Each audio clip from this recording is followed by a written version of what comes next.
Só vale a pena viver quando você tem uma razão pela qual morrer. Só vale a pena viver quando você encontrou uma causa pela qual morrer. Se os teus sonhos forem pequenos, a sua história vai ser pequena. Eu decidi jamais comprometer a minha integridade. Repete comigo: decisão decide o meu destino. Se você quer chegar aonde Jonathan Edwards chegou, você precisa passar por onde ele passou e fazer o que ele fez.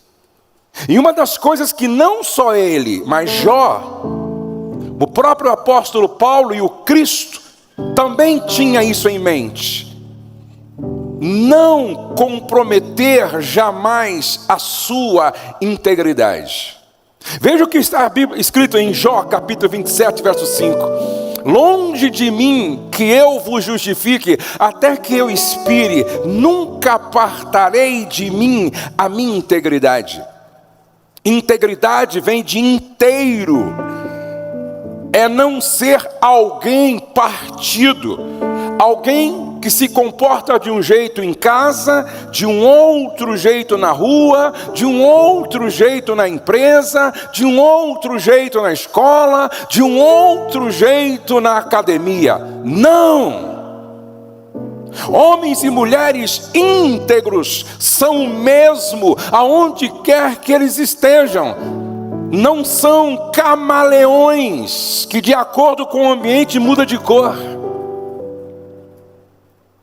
Nada, preste atenção, nada provoca mais instabilidade e insegurança quando a gente percebe inconstância na maneira de ser de algumas pessoas.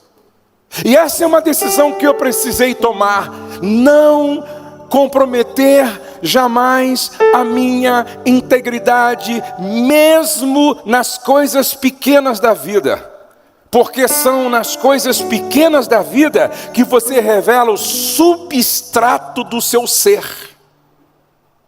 E você nunca pode esquecer que, à luz das Escrituras, a sequência sempre vai ser essa: ser, fazer e ter. Porque fazer sem ser gera escândalo, e ter sem ser é um ter não legal, não legítimo, não honesto, não ético. Por isso, se eu quero construir um legado semelhante ao de Jonathan Edwards, que seja geracional, eu então preciso assumir um compromisso comigo mesmo antes de qualquer coisa. Eu decidi jamais comprometer a minha integridade. Número 2, eu decidi ser aprovado primeiro na minha casa. Eu decidi ser aprovado primeiro na minha casa. Olha o que Paulo disse lá em 1 Timóteo capítulo 3, verso 5: que governe bem a sua própria casa, tendo os seus filhos em sujeição, com toda a modéstia, porque se alguém não sabe governar sua própria casa, terá cuidado da igreja de Deus? Gosto do que disse Steve Dix: é no lar que o nosso verdadeiro sucesso ou fracasso é medido. É no lar que o nosso verdadeiro sucesso ou fracasso é medido. O lar é a principal arena na qual temos de ser bem-sucedidos, se quisermos ser bem-sucedidos em qualquer outra. Vocês conhecem a história de Naamã, comandante do exército do rei da Síria? O texto bíblico lá em 2 Reis, capítulo 5, se não me falha a memória, diz que ele era herói da guerra, que gozava o respeito do rei. Só que quando Naamã, e é interessante que diz, ele era herói da guerra, vírgula, porém, vírgula, leproso. Ele ganhava todas fora de casa. Ele era tido em alto conceito diante do seu líder, o rei da Síria. Só que quando ele entrava em casa, que ele tirava a edumentária, que ele tirava a farda, que ele tirava a roupa, o que se via era lepra.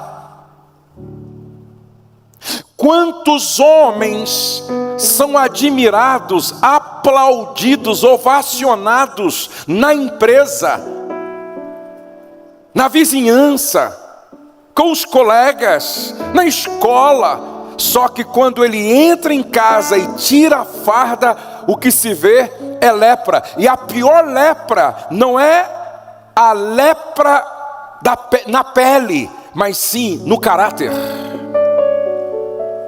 Lepra no comportamento. Algumas mulheres são muito boas fora de casa, dão aula na universidade, aula na escola, trabalham no hospital, são aplaudidas, mas quando entram em casa, que se despem, o que se percebe é lepra no comportamento, na atitude. E essa é uma pergunta que eu preciso responder para mim mesmo sempre: quem é você, Josué, na sua casa? Qual é o testemunho que a tua mulher dá a teu respeito? Qual é o testemunho que o teu marido dá a teu respeito? Qual é o testemunho que os teus filhos dão a teu respeito? O meu casamento, antes de qualquer coisa, é uma inspiração para os meus filhos. Sabe quando é que um marido é o que deveria ser dentro de uma casa? Quando a esposa diz assim para ele: meu amor, você pode orar por mim? Porque eu te vejo como sacerdote da nossa casa. Meu amor, você pode orar por mim? Porque eu te vejo como pastor da nossa casa. Se a tua esposa nunca pediu para você orar por ela, hoje eu vou fazer o apelo para que você então se entregue para Jesus a tal ponto de se tornar o sacerdote da sua casa. Sabe quando é que o marido dá testemunho de que a esposa é aquilo que ela deveria ser? Quando ele diz assim: meu amor, ora por mim. Ora por mim. Eu acredito no relacionamento que você tem com Deus. Eu vejo Deus em você, minha esposa. Ora por mim. Se o teu marido nunca pediu para você orar por ele, alguma coisa não está legal. Sabe quando é que os pais estão fazendo um bom trabalho, estão sendo aquilo que Deus quer que eles sejam? Quando o Douglas, quando o Pedro, quando a Letícia chega e diz: pai, ora por mim. Eu te vejo como sacerdote na nossa casa. Pai, ora por mim. Eu te vejo como homem de Deus na nossa casa. Pai, ora por mim. Se os teus filhos não têm coragem de pedir a você que ore por eles, alguma coisa está errado. É no lar que o verdadeiro sucesso ou fracasso é medido. Terceiro, eu decidi sonhar grande, mas com humildade para começar do pequeno. Eu decidi sonhar grande, porém com humildade para começar do pequeno. Olha o que diz a Bíblia em Jeremias 33:3: clama a mim e responder-te-ei, e anunciar-te-ei coisas pequenas e medíocres que não sabes. Sim ou não? Não. Clama a mim e responder-te-ei, e anunciar-te-ei coisas grandes. Diga, coisas grandes. Só as mulheres? Só os homens? Todos juntos? Sonha grande. Os nossos filhos vão sempre nos copiar. Um pai que sonha pequeno terá filho sonhando pequeno. Uma mãe que sonha pequeno terá filha sonhando pequeno. E os nossos sonhos são a matéria-prima das nossas realizações. Nós somos o tamanho dos nossos sonhos. Nós só chegaremos até onde os nossos sonhos chegam. Quando você parar de sonhar, está chegando a hora de você partir. Não faz sentido mais estar aqui. Só vale a pena viver quando você tem uma razão pela qual morrer. Vou repetir.